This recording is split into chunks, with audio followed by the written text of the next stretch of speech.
This is Mo. And this is Sparrow. Thanks for walking The Wigglian Way. Episode 166.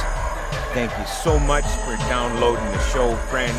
No rhymes today, no rhymes. Too serious of a show. And beside, I know all the injuries that my rhymes inflicts.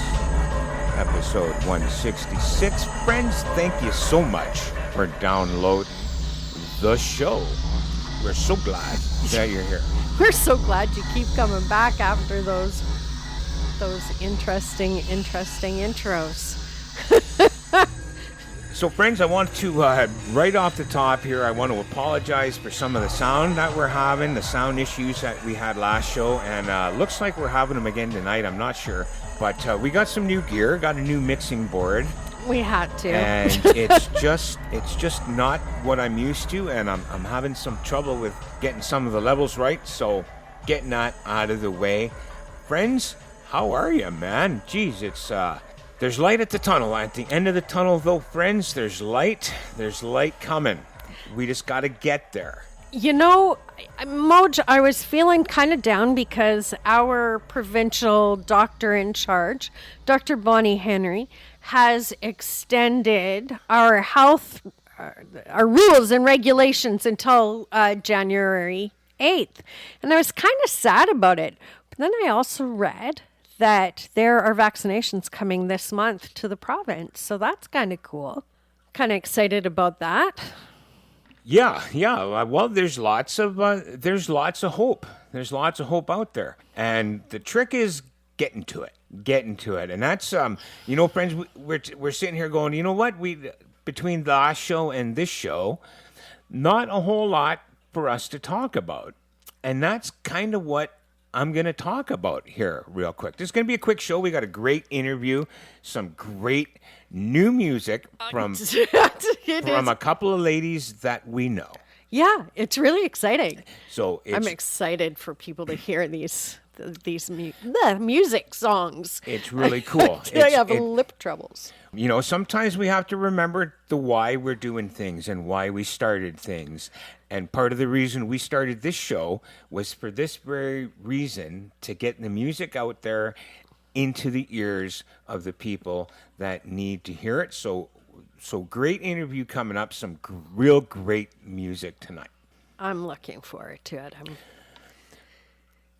But you know, friends, I remember, I listened to the show. I know that I said that this show was going to be out in a week.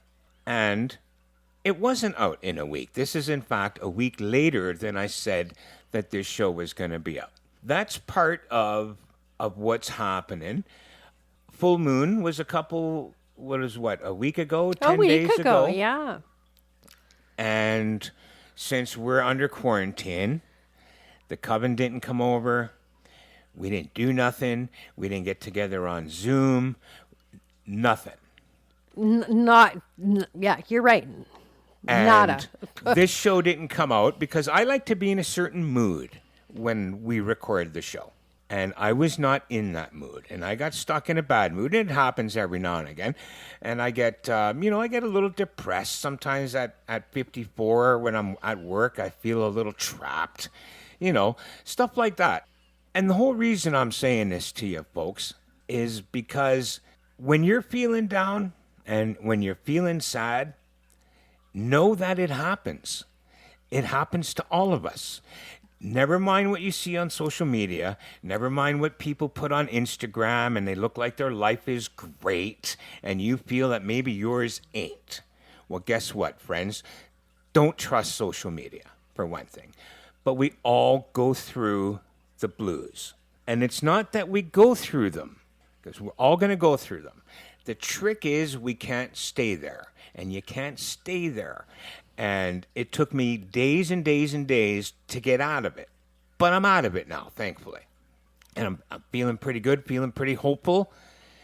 So just remember, folks, if you're feeling sad, if you're feeling a little blue, you're not the only ones going through it.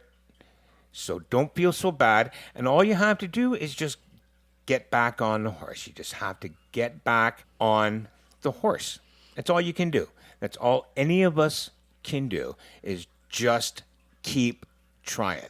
Winston Churchill said, if you're going through hell, keep going. All right? So keep going, my friends. Just keep going. There is a light at the end of the tunnel, but let's face it, there's millions and millions and millions of us. Even more so in the States than here. Millions and millions and millions of us. It's going to take a long time for those vaccines to get to us.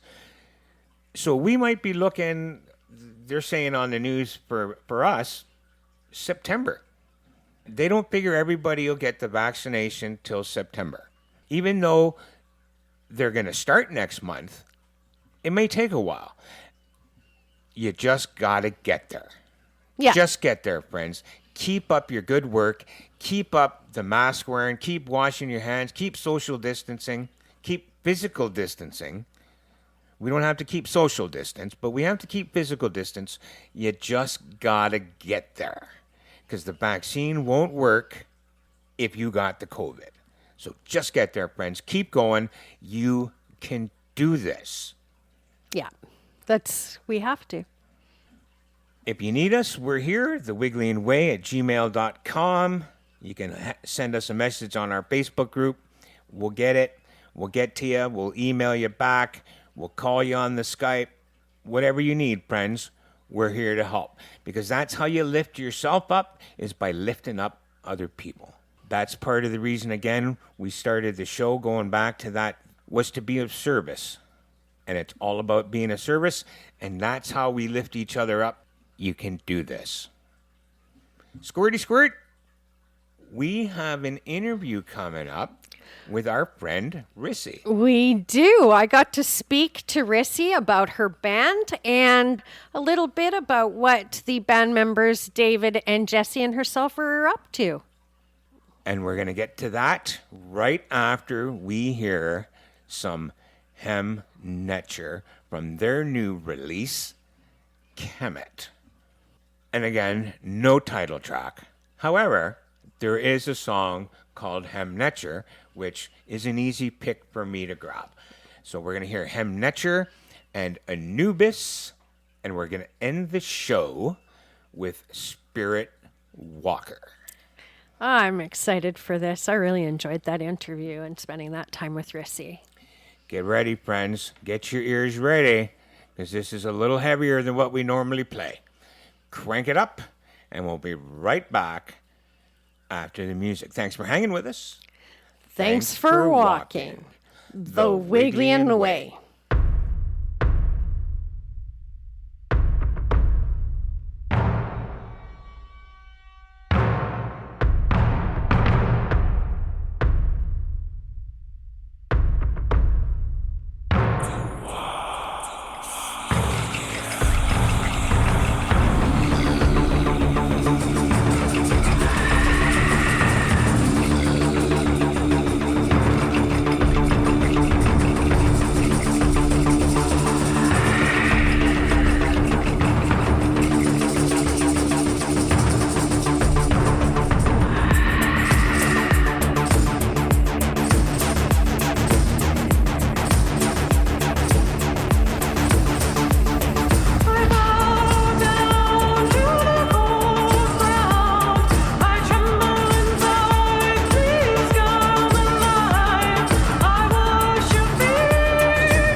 Welcome, Welcome back, back to to the Wigglian Way.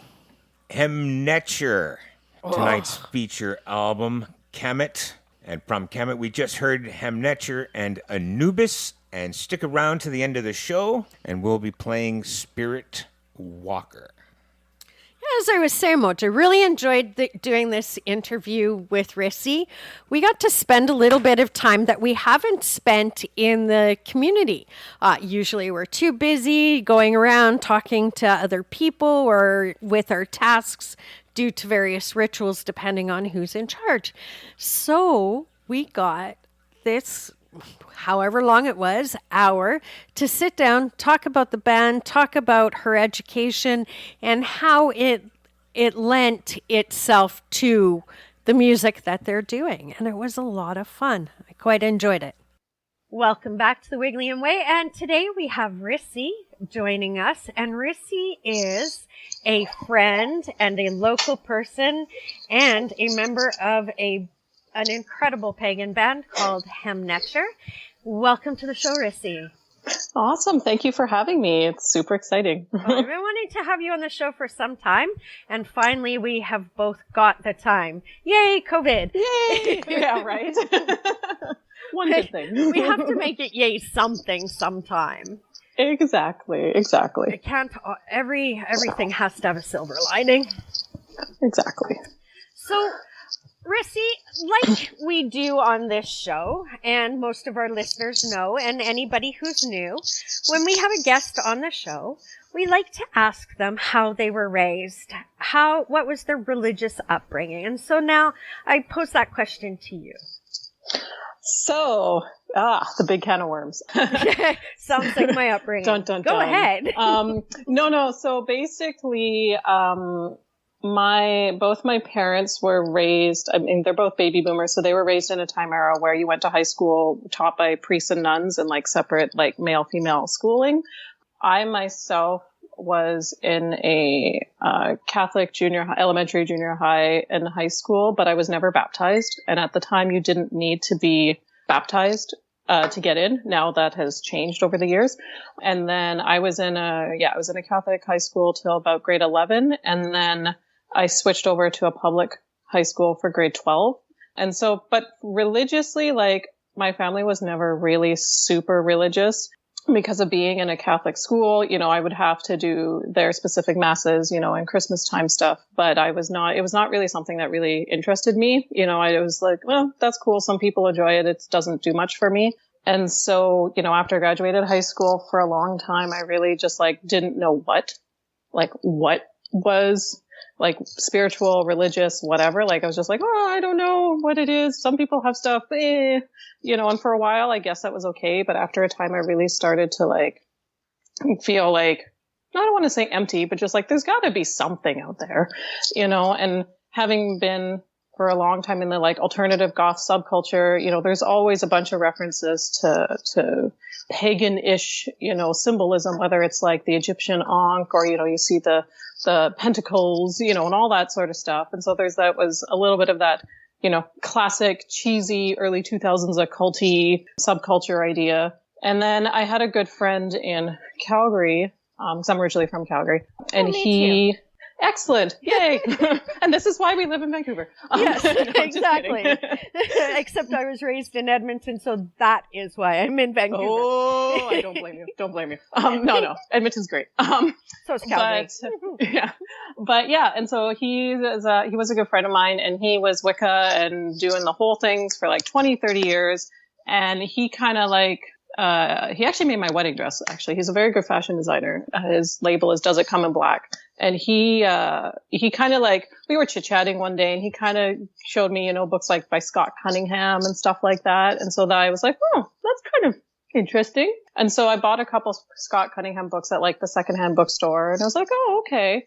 You know, and it was, and I liked his writing because it was very much, this is what I do. But if you don't like all of it, pick and choose what you want. And for me, it was very much super open compared to a rigorous, like being from like a Catholic-ish upbringing. And then that just kind of like sparked my interest. And then I read a little bit, and then didn't do too much. I met a couple people in Calgary and went to a couple like monthly, moon cycle, Wicca, rituals in their house. And, that was kind of a neat little like introduction to how things work and, that type of stuff.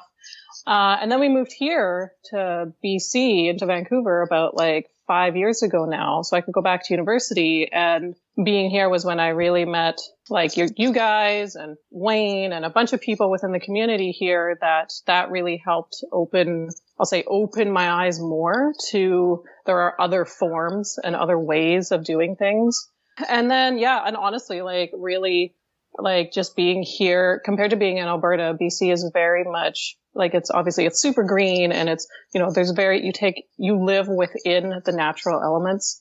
And it's like great to have like this massive cedar tree right outside my balcony, and it's so just being to be in touch with nature, to be a part of it. I mean, we're always in nature, but the natural world, exactly, it's much easier here. Exactly, and so that really helped a lot. And and then honestly, a lot of it was listening to different types of bands that are, pagan bands or have pagan elements to them, or, like occultish, like not like left hand pathy stuff, none of that type of stuff, but like just general, like, types of paganish themes, whether they're more heavy, like obvious themes, or super light into it, And then, and then I started looking into a little bit of my heritage and found out like I'm pretty much from like Northern Europe and Britain and Ireland and Northern Europe. And I was like, that's cool. And then in 2016, me and my partner, we went to Iceland because he was speaking at a conference there. And of course we did a bunch of amazing tours in Iceland. And that, honestly, when I was there, I was like, that is what Northern European magic is about. There was some moments that, oh girl, it's so like, I would go back in a heartbeat, like, especially like how integrated it is in modern culture there, and like, their, impressions and how they deal with like, concept like the Hilda folk or the Fae or the hidden ones, that type of an idea. When I was there, I went to some places. Oh yeah. It was just like, there were some caves, I tell you, I was just like, yep, okay, things are real. Mm-hmm. And after that trip, I really came back and went, okay, now I really need to start looking into that Northern European orientation of doing things, and kind of just snowballed ever since. So that's the long short of it. And here you are. And exactly. So you together got a band together with David and another person. Yeah. Jesse. Jesse, right. Yeah. And how did that start? So basically, because I was studying Egyptology at UBC in art history, for the last 5 years. So jealous. You ever want me to go on about it? I'll go on about it for hours. And I will listen for hours. That's my stuff. That's the stuff I love. Excellent. We should set up another talk. We should.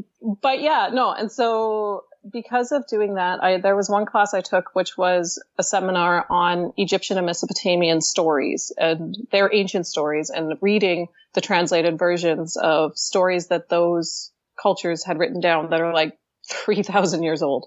And it was it was a really cool class. And there was one story that the Egyptians described, the Amduat, which is like their underworld and all the different stages you have to go through it. And for them, sound is a really important thing. And so the words they use are very much describing words of sound. And there's a bunch of like scholars who have written, articles about soundscapes and how did the Egyptians use this sound, because we have no recorded music from them, but we know music was so important in their culture. And so reading and doing, my own paper and research paper on it and stuff like that, I was like, this would be really cool to write like an album where you had all the different stages, and it was like one big concept album, and each like stage one was like the sound of reeds, and stage two was like the sound of the bull, based on each of the stages within that particular story. Mm-hmm. And so that was like 2 or 3 years ago. I kind of came up with this idea, and then Dave and I kind of toyed around with it, and we noodled around a bit. And then, life got crazy, and I had no time because of studying and finishing up my degree. And then once it ended and, we were all stuck at home, I was like, well, that was as good a time as any. And so we continued on with some of the noodling and some of the like bits and pieces we had already made. And yeah, and then so we had about 5 songs in various, stages of production. And then I made a post somewhere, I don't know what I said, something on the Facebook somewhere in a group somewhere, like looking for other musicians to collaboration with. And Jesse Tom, he messaged me and, I looked at him and went, oh, he knows a couple people in the scene. I don't know him. That's interesting. And we started talking, and he does tube and throat singing and also is into the whole metaphysical, spiritual orientation as well. And so we started talking in like April, May via the internet, because obviously we were still in major lockdown. And, he, we sent him some of our demo tracks, and he did some, of his own recordings, and I, sent them back, and it was amazing. And so I like cut and pasted them, and then it just kind of snowballed from there. It sounds really nice. How would you describe the music that you're creating right now? Oh, good question. I would say it's definitely like we're using the term pagan industrial, but the word industrial for a music genre is so vast, and there's so many different subgenres. So it's just kind of like a general catchphrase. For me, the music, like the EP that's coming out at the beginning of December, Kemet, is Egyptian themed, but the band itself is not going to be just strictly Egyptian themed. But that one just happened to be, because that was kind of how it started, and I honestly, I listened to, I'm sure people have seen my Spotify playlist. Like I listen to a lot of like bands like Danheim, Wardruna, Trova de Morti, Fornum, a lot of the awesome pagan folk bands. Yeah, I was the like, northern type. Yeah. And I was like, these bands are awesome, but I can't dance to them. Like they're slow and they're great and they're fun and I love them, but to to DJ them in a club, you can't do that because they're too slow. And I thought, well, wouldn't it be cool if there was like a dancey band that also talked about that stuff? And I looked around and I couldn't find anything. And I was like, I'm going to make one. So a lot of our songs, they are purposely meant for a more upbeat dancing. I don't want them to just be a slower folk sound. They are meant to be more upbeat, more dancing, more, to get you, energetic, in the trance movements. And energized. Yeah, exactly. So yeah, it's, and it combines, we've been trying to combine, we recorded a lot of, I call it traditional instruments, like my frame drum, bones, rattles, my sistrum, egg shakers, my bowl roarer, those traditional types of instruments, my violin, and tried to mix it in to electronic sounds, everything that's strictly made in using a synth on the computer, which was very hard. It's not an easy thing to combine. But hard creates result. Exactly. And we had a lot of really good help and a lot of really good, some really good people helping us out, which we couldn't have done it without them. So it's been a very fun journey. Yeah. Hope you're enjoying that interview with RavenRissy. We're going to take a break here for some music of a slightly different nature, but no less beautiful. And this is a special night for us because we get to feature a member of our coven. She's not with us anymore. She's gone, but she never really left the coven, so she's still a member. She's residing in a different province. I just want to say that she's with us, but no longer with us. She's a wandering Wigglian. And she's just got some music out. Well, she's been releasing music for a while. But we finally said, you know what? You need to send us some music, and we need to get you on the show. And her name is Mia Arsenault, and you can check her out. We're going to have her links up in our show notes, so go check her out there. Mia's got a couple of songs we're going to play tonight, and the first one is Wild Hunt Lullaby. Oh, I love it.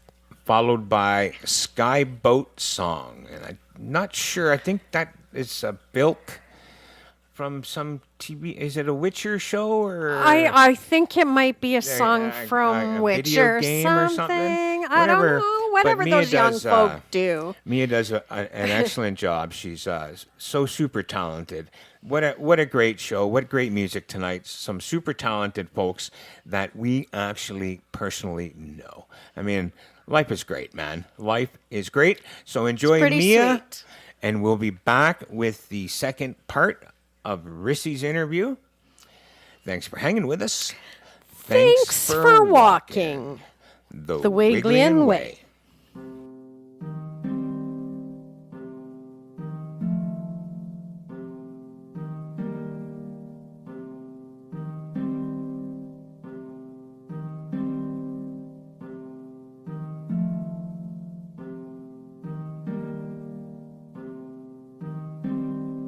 Hush now, the winds they howl, whose feet pause bound the earth. Yet in our home we all lay safe in slumber or gentle mirth. The hunt right well 'neath a hidden moon, no light need show them their way. Through forest dens and blinding snows, their hunters' hearts find their prey. Hush now, close your eyes, dream of midsummer sun. Remember dancing by the fires, the hunt's pounding feet are our drums. The hunt right well 'neath a hidden moon, no light need show them their way. Through forest dens and blinding snows, their hunters' hearts find their prey. Hush now, the dawn will come, a sparkling white world you shall see. The land is cleansed by tooth and sword, the hunt's purge fierce it may be. The hunt right wild 'neath a hidden moon, no light need show them their way.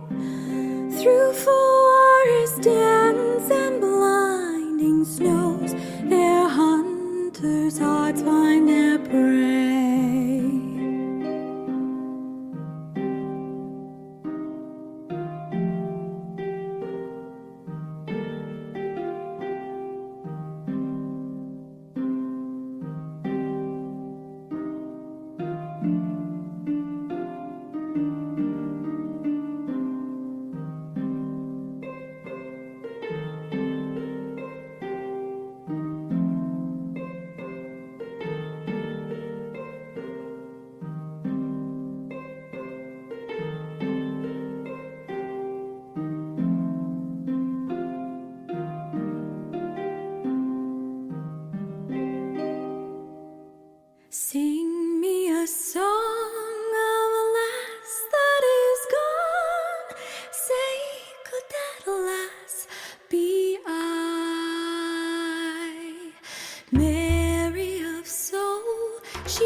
inspired you originally to make music? Where did you learn and when did you start learning?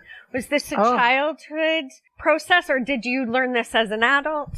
So I was put into classical piano with the Royal Conservatory of Music when I was 6 years old. And I did up to level 7 of the RCM program. There's about 8 or 9 levels, and then you do your ARTC, which is to become a teacher. So I got up to level 7 when I was about 16 or so. So I did classical music, classical piano exams, performance piano, all like classically trained with that till I was about 16. And then I stopped the RCM program and did like more show tunes and jazz, rags and blues and, other stuff. Things that you were more interested in. Yeah, exactly. Classical can be it's a dry little boring. Sometimes. It is, yes. I can't listen to it anymore. I have no more sonatinas. I'm done.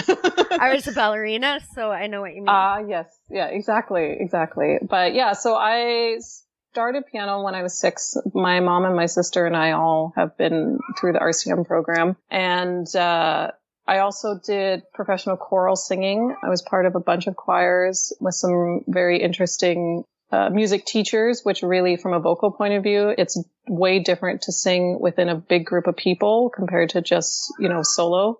Because there's a lot of other things you have to take into consideration. And so I did that for quite a while. I also did clarinet when I was in high school band for a little while. Still have it. I don't know if I could play it really well, but I still have it. Embouchure muscles are a little weak. But, Is that your mouth ones?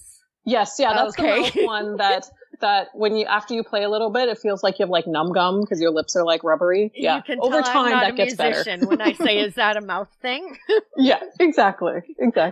Yeah. And then I didn't do, and then like in my early 20s, I didn't do a lot of like, I'll say like music lessons every week type of thing. I was in 2 other musical projects, one electronic and another one that was more folk rock in that time period. So that was kind of switching my classical training to, playing keyboards and performing live and starting to sing live in that electronic world. And I was in that project for like 7 years. It was called Technotron, with a good friend of ours in Calgary. And then, as some of you know, like I used to be the main singer, one of the female singers in the Wigglian Way, which was also based out of Vancouver, but unfortunately that has ceased to be. So, or is currently on hold because of virus, everything. So everything seems to be on hold. Yeah, so I'm not sure what's happening with that, but I was in that for a couple years, doing lots of singing there and playing the fiddle, and that project really helped my vocal range to expand a lot more and really get my vocals back up onto par again. Not that they're probably down again because of being stuck at home and not doing any live shows. But, but honestly, because of playing the piano and learning how to read and write music, it really helped me like pick up the fiddle, pick up the tagelharpa, the harp, my rota lyre. I won at a pagan event. I was green. I was a little jealous, even though I have no clue how to play that. I was a little jealous. Oh, well, we should do a jam when we're allowed to. It would be great. I can play the rattle. Excellent. But yeah, so I've always had music in some form in my life since I was super young, basically.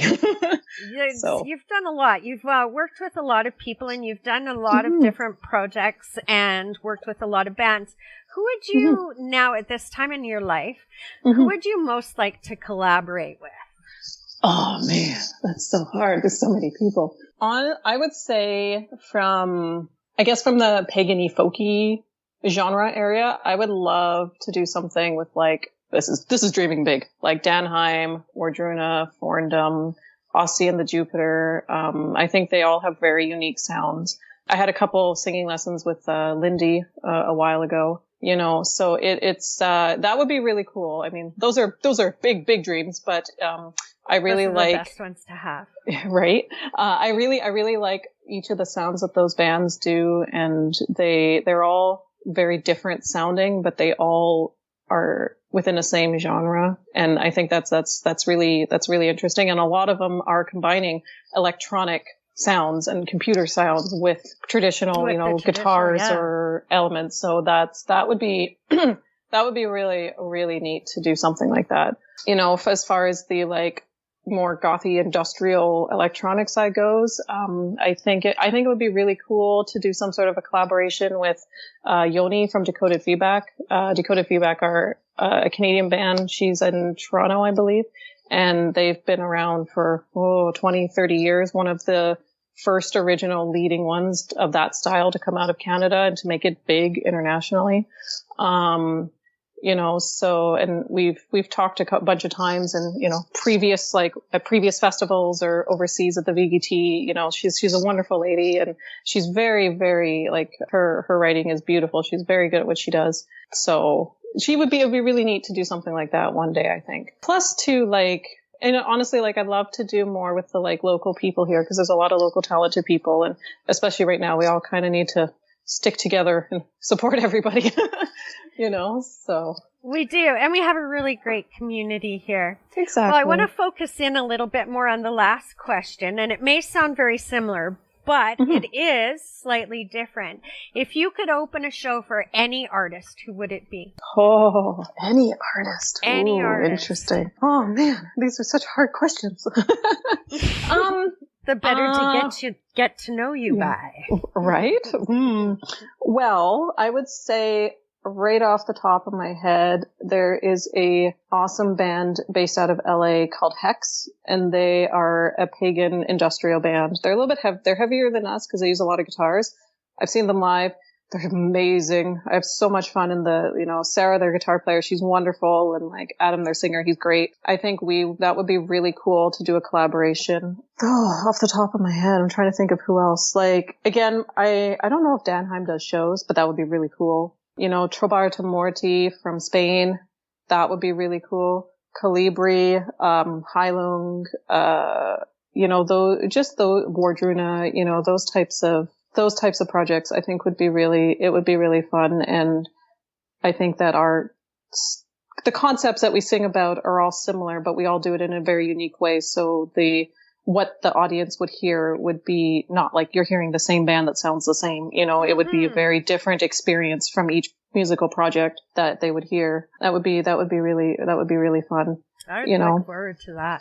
Oh, me too. I'm going to hold you to that. That's going to happen.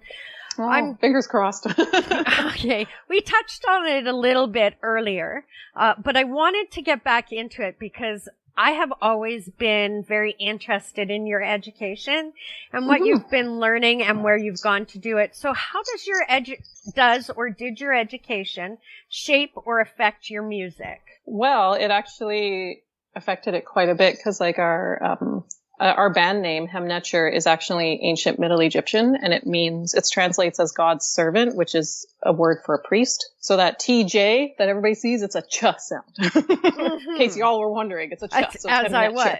Even though I'd heard it a million times, when I read it, I was like, what? What? Yeah.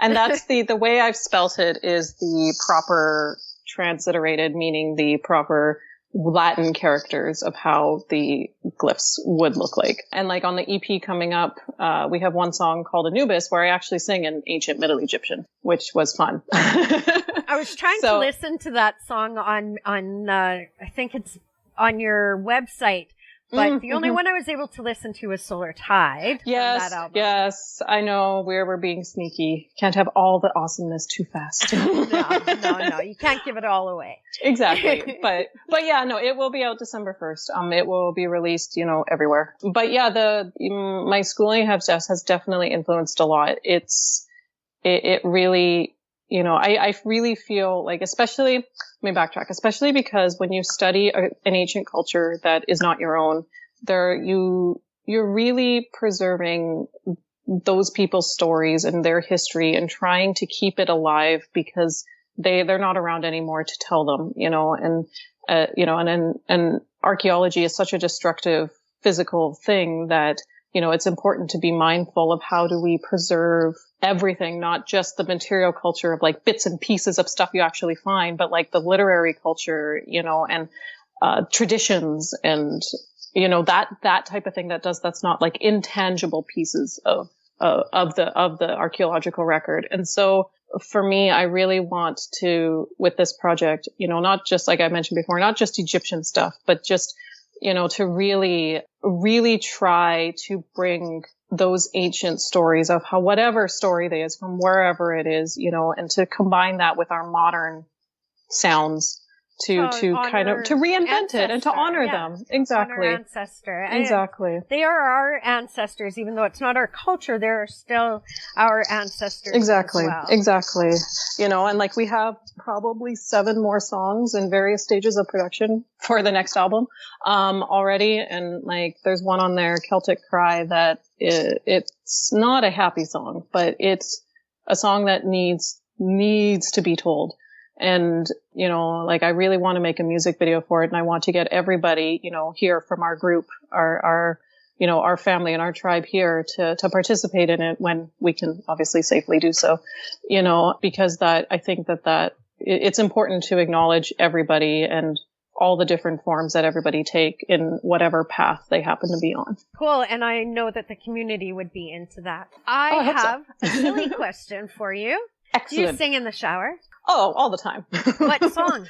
Oh, I don't know. Honestly, usually it's just more like humming. Sometimes it's like random melodies from some stupid YouTube video or a song I was listening to earlier. Sometimes, like when I was recording the album or the EP and the single, my songs get stuck in my head over and over and over again. And it's really annoying because you're like, I'm great. I'm good. Can we turn off? No? Okay. Otherworld's still in my head. Wonderful. A lot of it is like humming a lot, and just like sometimes it's just melodies. I don't know where they came from, but there they are. I also do that when I'm gardening too, which is really adorable. But yeah, so yes, I do. I would imagine that your connection with spirit happens in that time as well. When you're not concentrating on anything, when you're just singing, just effusively. I think that's to me, that's the time when spirit visits me. I'm not a singer, but I love to sing. And I sing all the time when Mojo isn't home. And, and it feels good. Now, exactly. What is your most useless talent? My most useless talent? Yeah, your most useless talent. Oh, goodness. Define talent. You're going to define talent. Oh, my mostly useless talent. That's a good question. The thing that jumps into my head first, I'm just going to go with it, is I make a really awesome Rissy's tuna surprise noodle dish. That's a pretty useless talent when it comes to music. It works. I bet you it comes in handy to make that dish. What is your favorite song to perform? Well, we haven't been able to perform because of the virus. But I kind of play out how, I would perform these songs and like what order we would do it in if we were able to. And it's really tough. I maybe Otherworld or we have a song called Hem Netjer, which is about fun stuff like being possessed by a demon. That sounds like a good time. Yeah. So let me backtrack. But the context is based on, in Egyptian society, only the head priests were allowed to go into the Holy of Holies, into the pronaos, to look at the Ka statue and look at the statue of the XYZ deity. And they had to do specific rituals like washing their feet every day and giving them food, and only the high priest was allowed to do that. So that song, the Hem Netjer song, is about that concept. And just taking it one step further to be like, this priest comes in, is doing his daily or their daily, tasks and duties they have to, but then like going into this trance-like state and kind of being taken over by whatever deity or statue that they were taking care of. And I find it's a really fun song to sing, and I find it like it's really spooky, and I think gives a lot of atmosphere, and I think that would be really, really fun to do live. Like the drums and that we had help from Scott Fox. He'd helped with some of the production. He's from a band called Sphere, and his atmospheric drumming really helped really, really helped to shape the sounds in a way that we were going for, because his project is very much a tribal, heavy industrial, like he plays tons of djembes and tons of drums and all that stuff on stage. And it's, so that combined, I think would really, really help the song like that one to really give it more life. And I think that one would be really, really fun to play. But I'm really just impatiently waiting to be able to actually show people, because I think the live performance would bring so much more than just what, not just, but more than what you hear on a recording, When all your senses are involved, things are different. Mm-hmm. Exactly. We're going to wrap up the questions with this last one. This last year has been so different and so interesting and at times horrid. I would like to know, what is the best thing that's happened to you because of COVID? The band, honestly. The best thing that has happened was I finished my studies, and that gave me inadvertently way more time. But because of that, it allowed, me and David and Jesse to connect with each other and, to record with Jason from Actors and get Scott to help us and, get Joey Chaos to help us make this awesome music video. And it really, that is the best thing. And I'm very grateful for that because, this project has been something I've been screaming and dying to try and get off the ground. And I really hope that, as eventually things might open up, whenever that is, that we'll have the opportunity to actually share that properly with people, in person and not just through a computer screen. So the band is definitely probably the best thing that's happened. I pray that soon that we can watch you perform. Me there. too. I'm really looking forward to it. Well, Rissy, I've really enjoyed this interview, and I'd like to ask if there's anything that you would like to add that I might have forgotten that you really wanted to talk about. If I could plug where I have all my stuff online for sale, that would be great. That's the very last question. And so definitely, go ahead. Okay. So basically you can find us at Bandcamp, which if you don't know Bandcamp, it's an amazing, amazing website that artists who have their music on there get the most cut from the sales, because iTunes and Spotify and YouTube don't really give artists that much money. So if you have a band and you're on Spotify, please support them. They also do this amazing thing where the first Friday of every month is Bandcamp Friday. So all of the proceeds go directly to the artist and Bandcamp doesn't take anything. So we're on Bandcamp under our band name, Hem Netjer. I'm on Facebook, Hem Netjer as well. Instagram at Hem Netjer Band. We also have our stuff on Spotify as well as our YouTube channel. So yeah, please go and spell Hem Netjer, please. It's HEMNETJER. Excellent. Thank you. And again, that's pronounced Hem Netjer. I just learned that today, so I'm going to say it as many times as I can. I really enjoyed this. Thank you so much for coming on the show, Rissy. And I hope that we can have you come on more often. When there Absolutely. Are more it was wonderful. Thank you so much. When we're out in the world. Exactly. Yeah. I really appreciate you taking the time. And I know we should definitely, when we're allowed to, get together and have tea and do a bunch of witchy things, because I miss the tribe so much. It's brutal. It's hard because now our events have limited numbers and it's paid tickets, and that's not really how we run things, but I know. We'll make the best of what we can. Yeah, exactly. Exactly. Do. All right. Thank you so much. Thank you again. See you next time. We'll see you later. I sure hope you enjoyed that interview as much as I loved doing it. We hope to have Rissy back on the show soon. I'm looking forward to more music by Hem Netjer. That's the show, folks. Keep safe out there. Keep fighting a good fight, and we'll be back to talk to you real soon. Thanks for hanging with us. Thanks for walking the Wigglian Way.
Manam no